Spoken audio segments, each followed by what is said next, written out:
Hello, everyone. We are again going to study the Word of God. Not study, but to read the Word of God, and then we are going to reflect what God's character is about. I mean, how He's dealing with us, and how good God is, and how loving He is, really, and how patient He is. We've learned a lot, like from the lives of Adam and Eve to Noah to his children to Isaac. I mean, to Abraham and to his life, and I mean all the chances that was given to people, to humanity, but then we don't appreciate that, of course.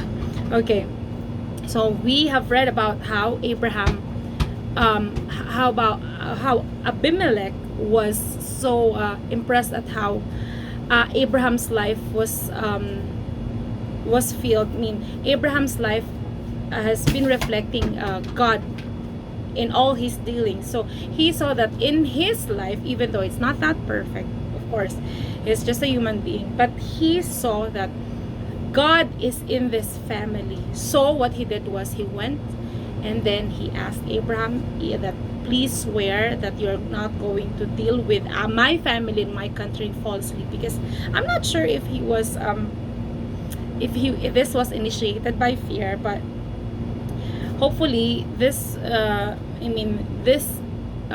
purpose is for him to see that there is one God, and that God is the God of Abraham, and he is alive. Okay, so let's continue reading. So, and Abraham, verse 24, and Abraham said, I will swear that he is not going to deal falsely with Abimelech and his family and his country. Verse 25, then Abraham rebuked Abimelech because of a well water which Abimelech's servants had seized. And Abimelech said, I do not know who has done this thing. You did not tell me. So Abraham took sheep and oxen and gave them to Abimelech, and the two of them made a covenant. And Abraham set 7 ewe lambs of the flock by themselves. Then Abimelech asked Abraham, what is the meaning of these 7 ewe lambs which you have set by themselves? And he said, you will take these 7 ewe lambs from my hand, that they may be witnesses that I have dug this well. Therefore he called that place Beersheba, because the two of them swore an oath there. Okay, so let's just reflect on this. This is a very good reminder for all of us that we should also say, we should also say, the things that was, if we are offended by our friend, in a loving way, because they need to know, because sometimes they don't know, just like how Abimelech was. He doesn't know that. To them, it's okay, because they thought it's okay, because if you do this to me, it's okay too. But then we have to tell the people that in a very nice way that, hey, I am offended, because if I am that person, I would really love to hear, I would really love to hear you say that you are offended, so that I will know how to deal with you next time. So this was not dealt with because Abraham did not directly tell Abimelech that his well was taken. So it wasn't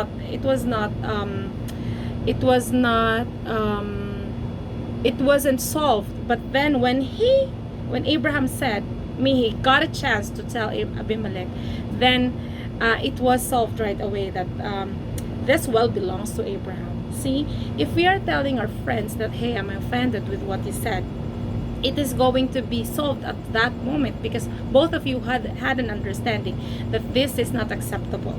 So this is very timely for me, because I have a friend, I am really afraid that I might offend her whenever I tell her the truth, because I'm not sure. But then one time I told her that I am there are things like I am not happy about, because I am doing things for her, but then it turned out to be like she's not happy about it, and she is regretful about the things instead of like the memories that we have.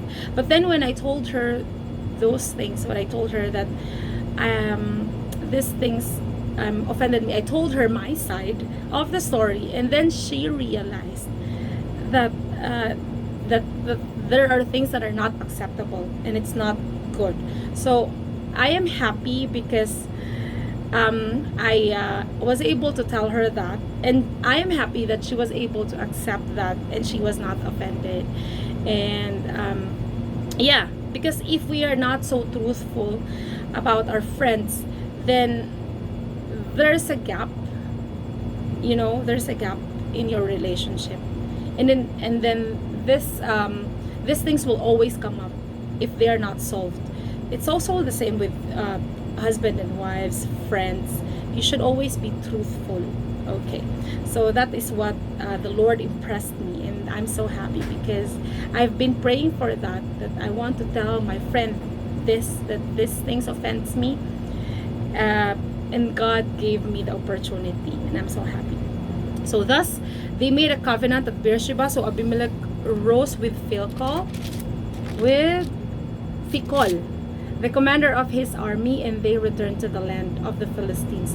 Then Abraham planted a tamarisk tree in Beersheba, and there called on the name of the Lord, the everlasting God.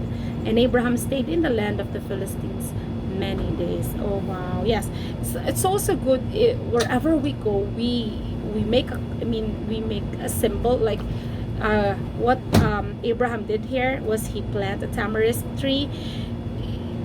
This is like a symbol, like this will show that God is an everlasting God. And then he would always whenever he goes to the place, he always worship the Lord first. And that is what is good with Abraham. He put God first in everything. Hello, and he makes a China. covenant. Oh, shh. How are Okay, you so doing? yeah, so say thank you everyone Thank for you. joining us today, and hope to again study the words of God with you. Bye. Bye.